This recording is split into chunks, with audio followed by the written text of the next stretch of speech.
What's one family saying or phrase you heard growing up that still sticks with you? They didn't come. Not my mother. Not my sisters. Not even a distant cousin looking to catch their 15 seconds of televised glory.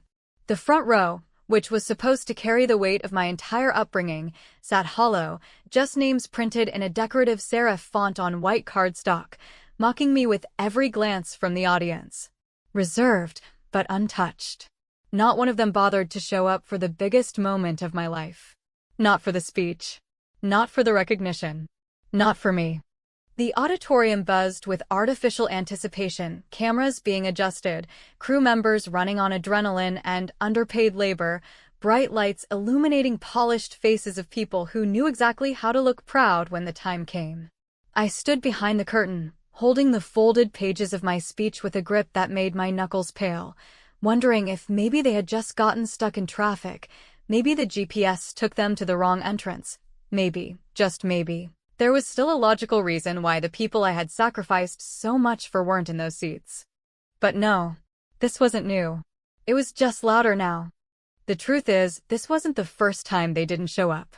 They missed my college graduation too. Mom said she had a migraine, and my sisters were dealing with stuff, which I later found out meant brunch with their boyfriends. When I published my first book, the one they never even asked to read, they didn't come to the launch. When my marriage ended, violently and very publicly, none of them called. Not to ask if I was okay. Not even to say they told me so. It's always been like this, me, orbiting their lives like some satellite of convenience, only worth contacting when something needed to be fixed or paid for or smoothed over. It was never about me. I was never the one crying loud enough to be heard. That was always Emily. Or Tina. But I was the one who showed up. I was the one who held the family together with duct tape and patience. And now I was here alone, in a room full of strangers cheering for a version of me that didn't even exist at home. When I told the ceremony coordinator that I'd be reserving 3 front row seats, I spoke the names aloud like a child writing a Christmas list. Mom, Emily, Tina. I imagined them seeing me up there, finally recognizing what I'd accomplished, maybe even feeling proud. Maybe, for once, I wouldn't just be the backup plan, the one who doesn't need anything, the one who's strong. That's what they always said, you're the strong one. You'll be fine. As if strength was some reward for being ignored. The presenter's voice cut through the low hum of conversation. They called my name. There was applause, genuine and full, and someone even whistled from the balcony. I smiled automatically, the way I was trained to smile, and walked out into the glow of recognition I had earned inch by painful inch. But as I reached the podium, the camera crew approached me one last time, headset wires dangling, asking quietly, "Would you like us to pan to your family when you thank them?" It was a fair question.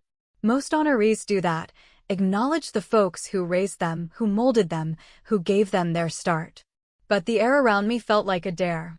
I looked out at those 3 empty chairs, still marked with their names like gravestones. Then I looked back at the technician, smiled with the kind of calm that comes from years of repressed rage, and said, "Pan to who? They're not here." The technician blinked, hesitated for half a second, and then gave a tight nod before stepping back. My microphone was live now, the red light blinking at its base like a pulse. I could feel my own heart mirroring that rhythm, steady but ready to crack. I glanced down at my speech, neatly typed and carefully worded. It was filled with lines about inspiration, perseverance, and family support, every one of them a lie.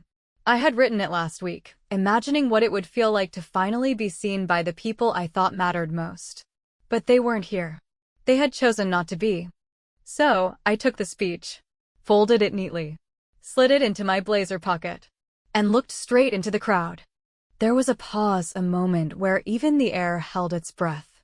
Then I began to speak, slowly, carefully, each word climbing out from somewhere deeper than my lungs. I was going to tell you about the people who raised me, the ones who shaped this journey. But I think it's more honest to dedicate this to the people who didn't. A quiet ripple passed through the room, curiosity masked as politeness. I continued. To the woman who taught me that silence can sting sharper than insults. To the ones who never came unless something was needed. To those who assumed I'd always be fine because I didn't cry loud enough to get attention. I didn't have to name names. The ones who needed to know would know. Everyone else would fill in the blanks with people from their own lives. I could feel it, that shift in energy, as if the air had thickened with a kind of recognition that wasn't applause, but understanding. The speech continued not from a page, but from a place I'd kept buried for years. I talked about endurance, about building a life in the absence of safety nets, about what it means to love people who treat your strength as an excuse to neglect you. I saw women in the audience tear up. Men leaned forward, uncomfortable but engaged. I knew what they were thinking. This wasn't the usual thank you speech. No anecdotes about dad's fishing trips or mom's late-night pep talks. Just a calm, surgical excavation of truth. When it ended, they stood. They applauded. Some shouted my name, but I didn't hear any of it. I was staring at those 3 white cards, still resting untouched in the front row. For a second, I imagined them sitting there, Mom dabbing her eyes with a napkin, Emily pretending to listen while checking her phone, Tina trying to look supportive, but secretly texting her husband that I was being extra. But they weren't there. Not even close. And maybe that was the most honest moment of the whole night. Because I wasn't really speaking to them. I was finally speaking for myself. I barely slept that night. Not because of excitement, not even from the overstimulation of the flashing cameras or the wine I drank too quickly at the after-reception, but from something quieter, colder, something that curled up at the base of my spine and wouldn't let go. I had delivered a speech that, from the outside, looked elegant, composed, almost poetic in its restraint, but underneath, beneath every syllable, there was a throb of something that had waited far too long to be said, and once it found the air, it refused to go back in its cage. I sat on the edge of the hotel bed at 3 in the morning, still in my heels, still in my blazer, makeup smudged slightly around the corners of my mouth, and stared at the ceiling like it owed me an apology. I should have felt triumphant. That's what they all kept telling me. People clapped for so long I had to nod to get them to stop. Strangers came up to me afterwards, some with tears in their eyes, telling me my words meant something to them, that I'd spoken what they were too afraid to say out loud in their own lives, that they wished they had the courage to be so brutally honest. But none of that mattered in the quiet.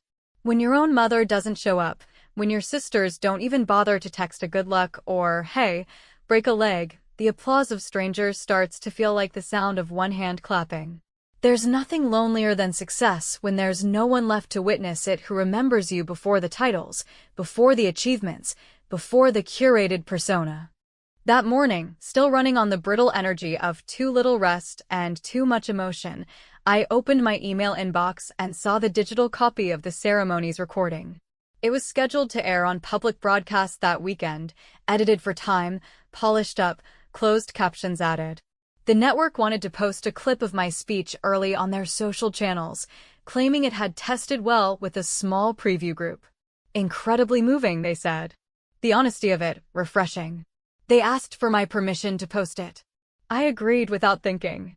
The clip went live at noon. By 4, it had been reshared over 6,000 times. By 7, nearly 20,000 views. The comments were, for the most part, supportive. People loved the vulnerability. They praised the courage. They speculated about who I was talking about, guessing at ex-husbands, absentee fathers, toxic workplaces. They were all wrong, of course, but I wasn't about to correct them. That was the beauty of subtle revenge. It doesn't scream. It doesn't point fingers. It leaves a clean wound and lets the guilty ones identify themselves. I hadn't even looked at my phone since approving the clip, but when I finally did, there was only one new message. From Emily. My older sister, the one who was always better at breaking hearts than taking responsibility, the one whose tears always made Mom rush to her side while my own went unnoticed, unmentioned, sometimes even mocked. She had texted me only 5 words, "Mom's crying." What did you do? Not congratulations. Not you looked beautiful on stage. Not even a sarcastic well, you finally got your moment. Just that. A vague accusation wrapped in wounded blame. And for once, I didn't rush to explain myself. I didn't defend. I didn't shrink. I stared at her message for a long time, longer than it deserved, and felt the strangest sensation relief. Because now I knew it had landed. Now I knew they were watching. They hadn't shown up in person, hadn't given me the dignity of their presence when it would have mattered most, but somehow they found time to tune in when the world did, when the attention shifted and the lights turned on, and I wasn't just the fixer anymore. I was the headline. And that stung them. I could feel it. The speech had been built carefully, strategically, with the kind of layered meaning that ensured the average viewer wouldn't suspect a thing, but anyone who knew our family's particular brand of dysfunction would hear every knife hidden in those polite sentences. I didn't name names, but I didn't have to. I said just enough. Just enough for my mother to hear her own silence in my words. Just enough for Emily to recognize the version of herself I'd quietly described. Just enough for Tina to feel the weight of every favor I never threw in her face until now. There was a line in the speech near the end that I knew would haunt them if they were paying attention, and clearly they were. Sometimes, I had said, the people who teach you the most aren't the ones who lift you up, but the ones who never saw you at all. And that kind of emptiness can either break you or build you, and I chose the latter. I imagined my mother sitting on her sofa, wine in hand, face drawn tight the way it always got when she didn't know whether to be angry or ashamed. I could see Emily, pacing in her kitchen, half furious, half humiliated, not because of what I said, but because of how many people heard it. That's what always mattered to her, the performance, the public image, the control. What they didn't realize was that this speech wasn't made for them. Not really. It wasn't even for the crowd in that auditorium. It was for every person who's ever sat in a room full of applause and still felt invisible, for everyone who's been told they were too strong, to need kindness, too self-sufficient, to deserve attention. It was for people like me, who carry wounds that don't bleed, who learn to smile through neglect because being angry makes you difficult, and being honest makes you dramatic. I never responded to Emily's message. Not then. Not the next day. Not even when Tina sent me a voice note saying, "You know you broke her, right?" As if my mother had been some fragile sculpture on a pedestal, and I was the careless guest who knocked her over. As if years of silence, of dismissiveness, of emotional absenteeism weren't already cracks spidering through the marble. I wasn't sorry. Not even a little. But I did feel something. Not guilt, not joy, something heavier, like inevitability. As if the moment had always been waiting for me, waiting for them, and we had finally arrived, all of us, late and uninvited to the confrontation we pretended we didn't need. The clip kept climbing. Messages from strangers flooded in. Agents reached out. Media requests. Panel invites. But beneath all of that noise was the one thing I had spent a lifetime wanting, even when I convinced myself I didn't, to be noticed by the people who never seemed to care. And now that they had, I didn't feel peace. I felt power. Quiet. Cold. And real. It's strange, really, how memory can be both a warm room you return to and a locked basement you try your whole life to climb out of, depending on who else was holding the key at the time.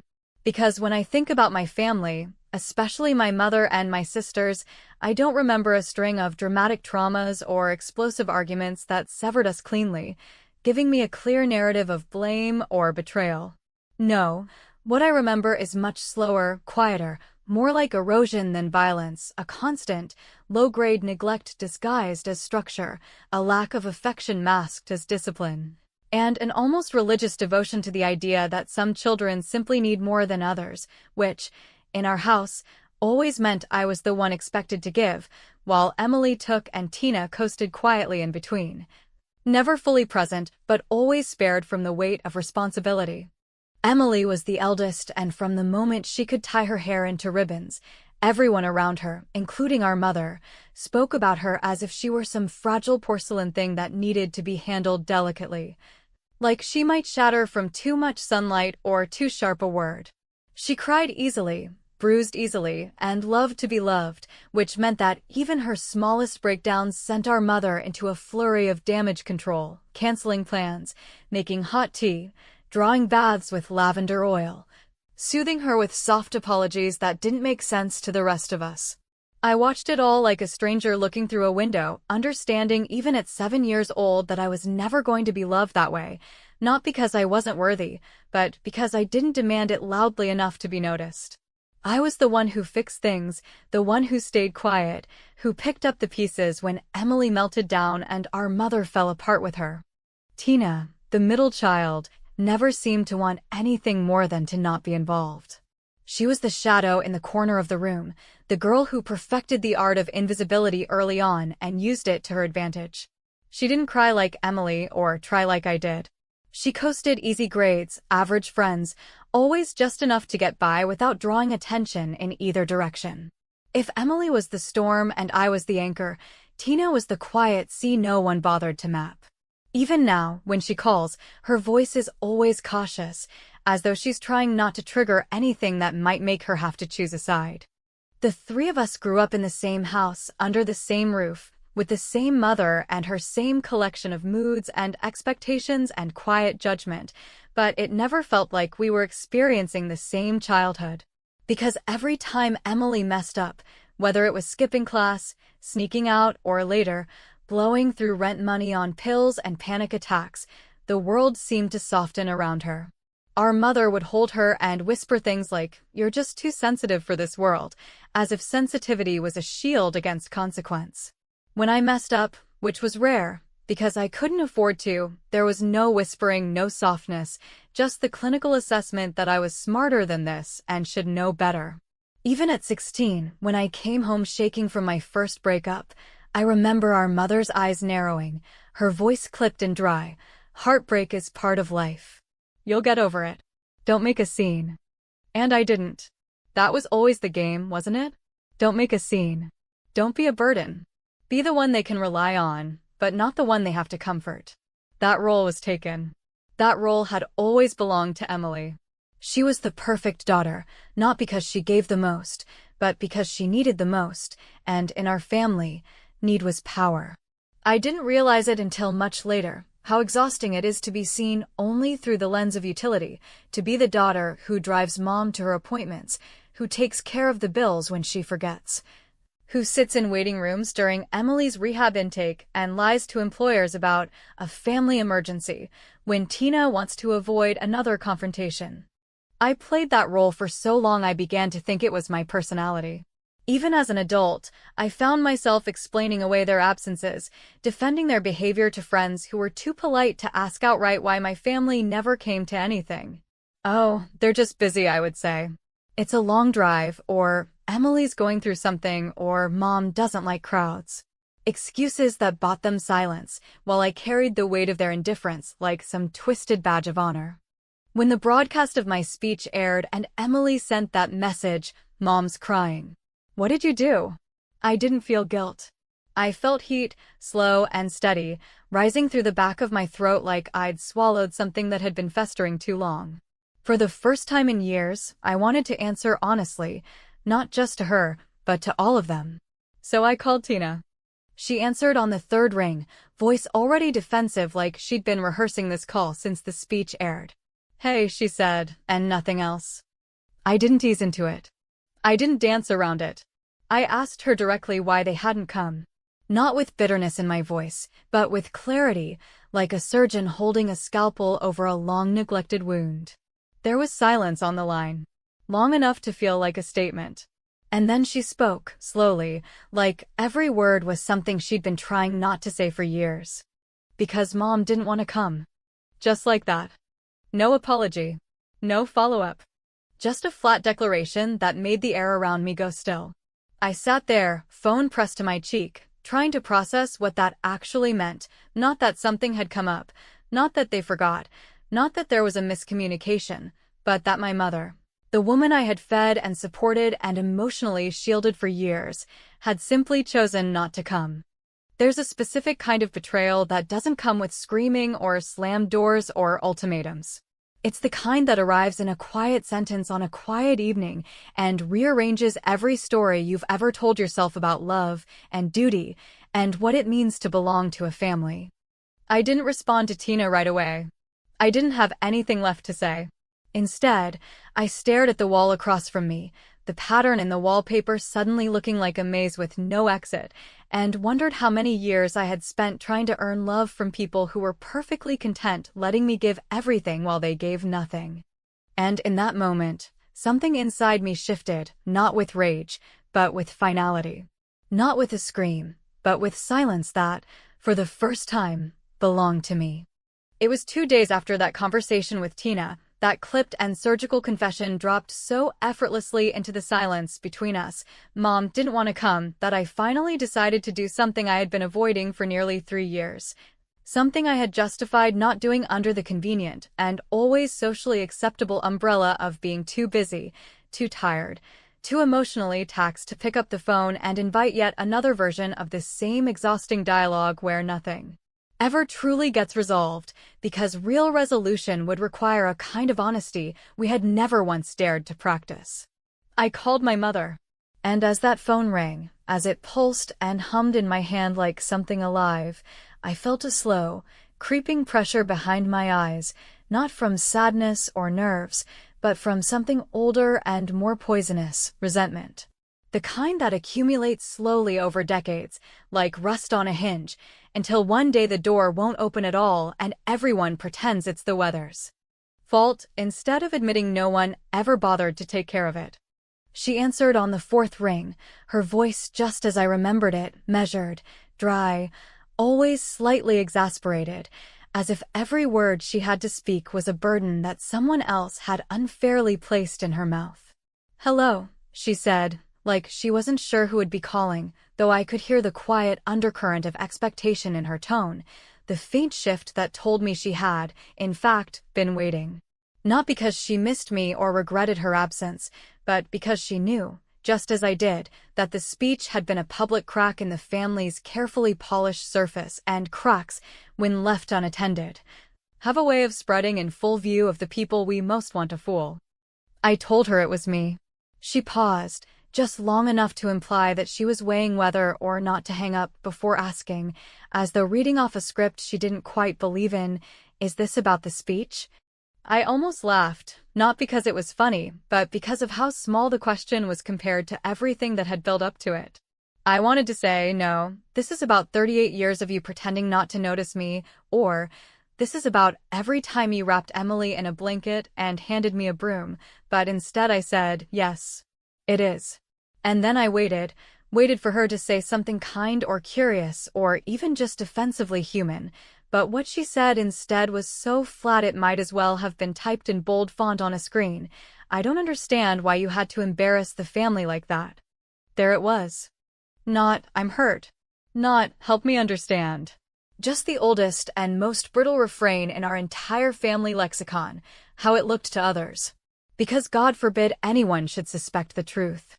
God forbid we disrupt the illusion that we were a functioning, supportive family unit, when in reality we were 3 daughters raised to orbit a woman who only knew how to love when it made her look good in public. I told her, without theatrics and without raising my voice, that I didn't write that speech to embarrass anyone, but to finally speak from a place that had been sealed off and rotting for years, a place I had to clear out before it infected everything else. I said I wasn't angry, at least not anymore, but I was tired. Tired of pretending we were something we weren't. Tired of making space for people who never once showed up unless they were center stage. Tired of carrying the emotional weight of a family that never once asked if it was too heavy. She responded the way she always did when faced with something she didn't want to hear, with cold dismissal disguised as composure. "You've always been dramatic," she said, a phrase that, when spoken by a woman who hasn't hugged you since your high school graduation, feels less like an observation and more like a quiet act of violence. I remember staring at the floor as she said it, the pattern of the hardwood blurring slightly as my eyes welled, not because she had hurt me, but because I suddenly saw, with absolute clarity, that there was nothing left to salvage. That maybe there never had been. But I kept talking, because silence had never done me any favors in that house. I reminded her, gently but firmly, of all the things she never mentioned, the scholarships I earned without fanfare, the 2 jobs I worked through college while Emily took mental health semesters and Tina floated from boyfriend to boyfriend without consequence.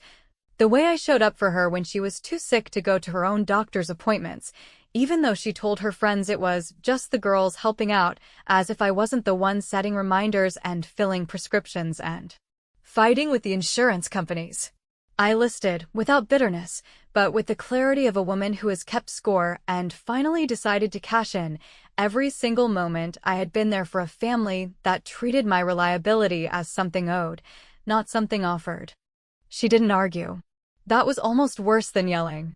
She just sat there in silence, breathing softly on the other end, until she finally said, in the smallest voice I'd ever heard from her, "You make me sound like a bad mother." And I told her the truth. I don't have to make you sound like anything. You wrote that story.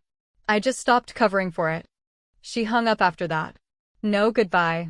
No attempt at closure. Just a soft click that felt more final than any slam of a door. That night, a small padded envelope arrived at my apartment.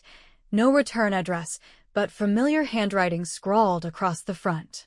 Inside was an old photo, me at around 10 years old, standing in the kitchen with a dish towel over my shoulder, grinning like an idiot while Emily sat on the counter with a scraped knee and Tina peeked from behind the fridge door. My mother stood behind us, out of focus, but still unmistakably her, smiling as if this, right here, was proof of something good. There was a note attached. "No, I'm sorry. No, let's talk." Just 6 words, handwritten in blue ink on the back of the photo. "I didn't know you felt that way." I stared at it for a long time, long enough for the paper to go warm in my hands, and I tried to feel something. Regret, maybe. Gratitude. Nostalgia. But all I felt was the weight of how little those words did, how late they arrived, how many years I had spent waiting for a sentence that wasn't even a full apology, just a vague and passive admission of ignorance. I didn't cry. I didn't rage. I placed the photo on the counter, not framed, not propped up, just left there like a receipt for a debt no one intended to pay. Later that night, I texted Tina. Told her about the photo. The note. The silence.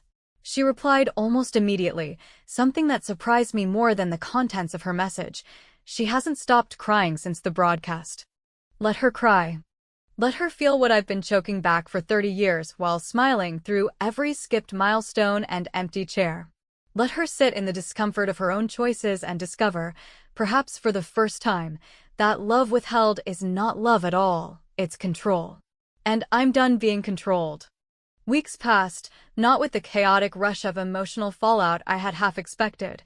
Not with dramatic phone calls or tearful apologies or some overly late gesture of reconciliation that movies and bad novels insist must always follow a public unearthing of family secrets, but with something far more unsettling in its simplicity. Silence, the kind that doesn't scream or rattle windows, but hums in your ear like a low-grade frequency you can't quite locate, reminding you that the absence of conflict is not the same thing as peace.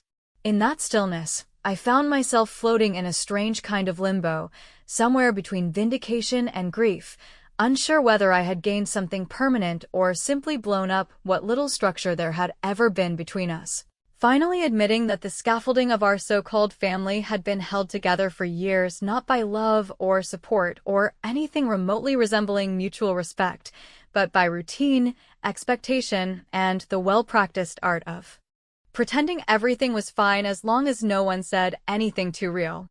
After the broadcast, the clip of my speech had taken on a life of its own, shared across platforms, stitched into montages, quoted by strangers who didn't know my name last month but now called me brave and unflinchingly honest, in the comment sections of posts I didn't write and had no desire to read.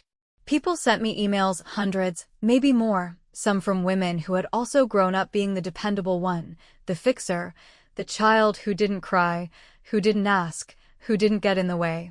Only to grow into adults with chronic tension in their jaws and a hollow feeling in their gut every time they received a compliment that sounded more like a thank you for not being a burden than an actual recognition of worth. Some emails were angry, of course, accusing me of being selfish, of airing private pain for public consumption, of punishing my family for what they called the ordinary limitations of love. But even the criticism felt like proof of something, that I had, at last, stepped out. of the fog of invisibility and become impossible to ignore. Then came the book offer, as inevitable as it was surreal. An editor who had seen the clip reached out through my publicist, asking if I'd consider turning the speech and the experience behind it into a memoir.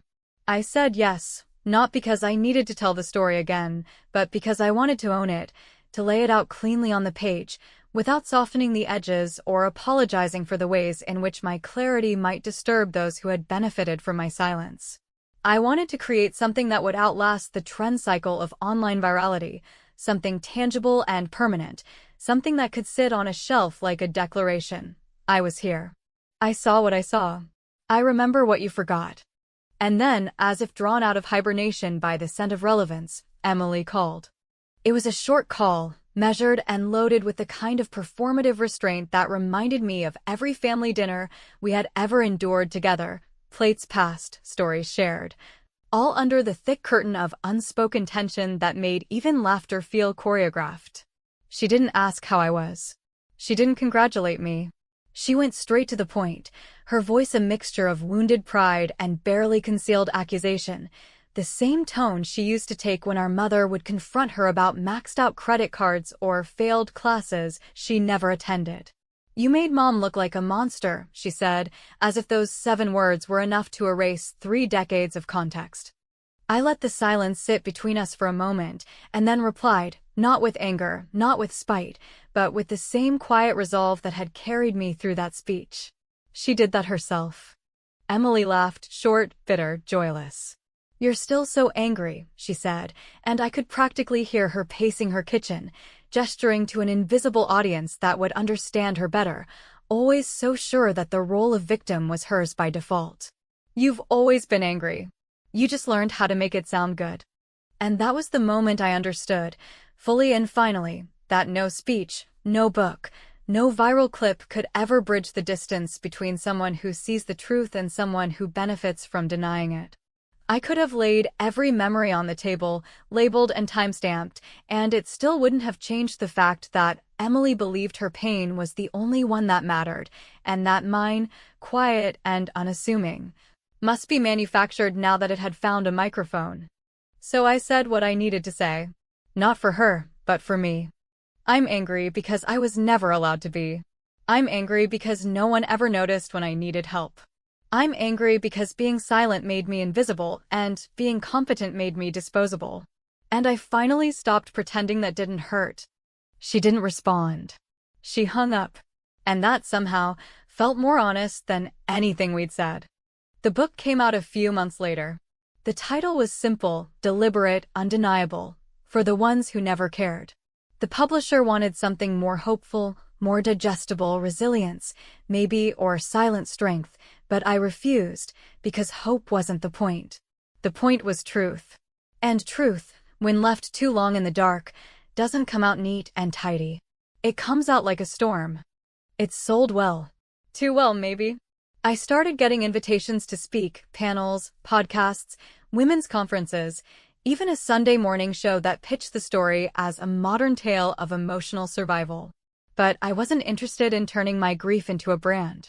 I went to the first few events, nodded politely when people called me inspiring, and then quietly stopped responding to the rest.